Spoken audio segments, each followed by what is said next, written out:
السلام علیکم ناظرین، میں سید عامر حنیف، آپ دیکھ رہے ہیں گواہ نیوز۔ تاج محل کے سروے کے لیے الہ آباد ہائی کورٹ میں داخل کی گئی عرضی کو پہلے ہی جھٹکے میں خارج کرتے ہوئے عرضی گزار کو ججز نے زبردست ڈانٹ ڈپٹ کی اور اسے مشورہ دیا کہ وہ پہلے کسی یونیورسٹی میں داخلہ لے کر ریسرچ کرے تاکہ تاج محل کس نے بنایا۔ عدالت نے سخت موقف اختیار کرتے ہوئے سوال کیا کہ کیا ہم یہاں اس لیے بیٹھے ہیں کہ یہ بتائیں تاج محل کس نے بنایا؟ یہ عرضی B J P leader Rajneesh نے داخل کی تھی۔ ان دنوں ہندوتوا کارکنوں پر ایک نیا بھوت سوار ہوا ہے۔ وہ ثابت کرنا چاہتے ہیں کہ تاج محل پہلے ہندو راجا کا محل تھا یا تاج محل نہیں بلکہ تیجو محلیہ تھا۔ سونے پہ سہاگا کے بی جے پی کی ایم پی دیا کماری نے یہ دعویٰ کیا کہ جس زمین پر تاج محل تعمیر کیا گیا وہ راجستھان کے راجا کی ہے۔ تاج محل دنیا کے چند بے مثال عجائبات میں سے ایک ہے۔ جو بھی ہندوستان آتا ہے وہ تاج محل دیکھے بغیر واپس نہیں ہوتا۔ کسی کو اس بات سے غرض نہیں کہ یہ شاندار عمارت جسے ہندوستان کا حسن سمجھا جاتا ہے کس نے تعمیر کی، وہ تو بس اس کے فن تعمیر کے حسن میں کھو جاتا ہے۔ البتہ مورخین نے یہ لکھا ہے کہ شاہ جہاں نے اسے تعمیر کروایا تھا۔ جادوناتھ سرکار نے اپنی کتاب اسٹڈیز مغل ان انڈیا میں لکھا ہے کہ شاہ جہاں نے جنوری 1643 میں تاج محل کی تعمیر مکمل کروائی تھی۔ اس وقت اس پر 9 ارب روپے کے مصارف ہوئے تھے۔ یونیسکو نے 1983 میں اسے ورلڈ ہیریٹیج عمارت قرار دیا تھا۔ یہ بات تسلیم کر لی گئی ہے کہ یہ اسلامی فن تعمیر کا شاہکار ہے، جس کا ثبوت تاج محل کے مرکزی گنبد پر اللہ رب العزت کے ننینو نام کی انتہائی خوبصورت رسم الخط میں خطاطی کی گئی ہے۔ تاج محل کی ایک منفرد خصوصیت یہ ہے کہ سورج کی روشنی جیسے جیسے اس پر پڑتی جاتی ہے، وقت کے ساتھ ساتھ دن بھر میں اس کا رنگ کئی بار تبدیل ہوتا ہے۔ کبھی گرے، کبھی زرد، گلابی، سفید، نارنجی اور ہلکا نیلا رنگ اس عمارت کی دلکشی میں اضافہ کرتا ہے۔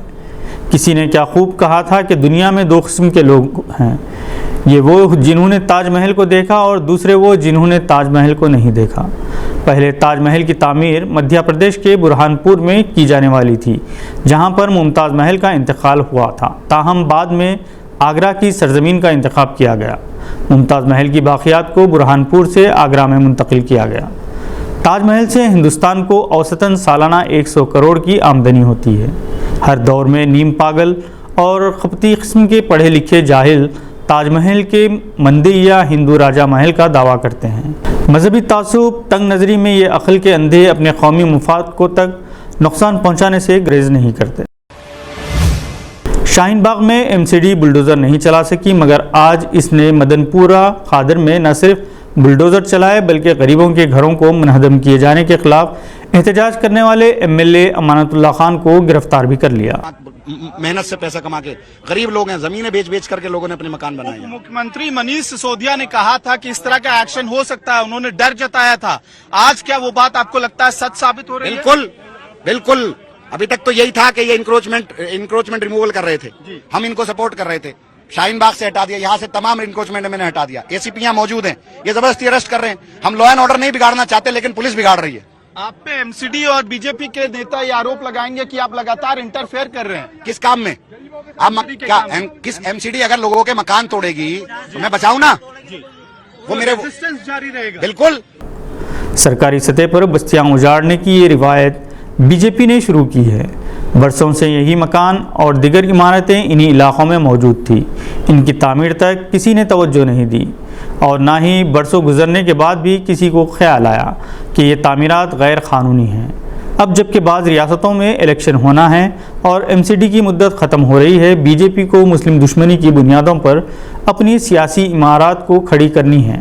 ساری دنیا میں بلڈوزر کارروائی کی مذمت کی جا رہی ہے۔ سوشل میڈیا پر سری لنکا کے حوالے سے یہ تبصرے بھی ہو رہے ہیں کہ مسلم دشمنی نے سری لنکا کو اس حال تک پہنچا دیا۔ معاشی حالت کو بہتر بنانے کے بجائے سری لنکا حکومت نے بھی مذہبی تعصب کو ہوا دی تھی۔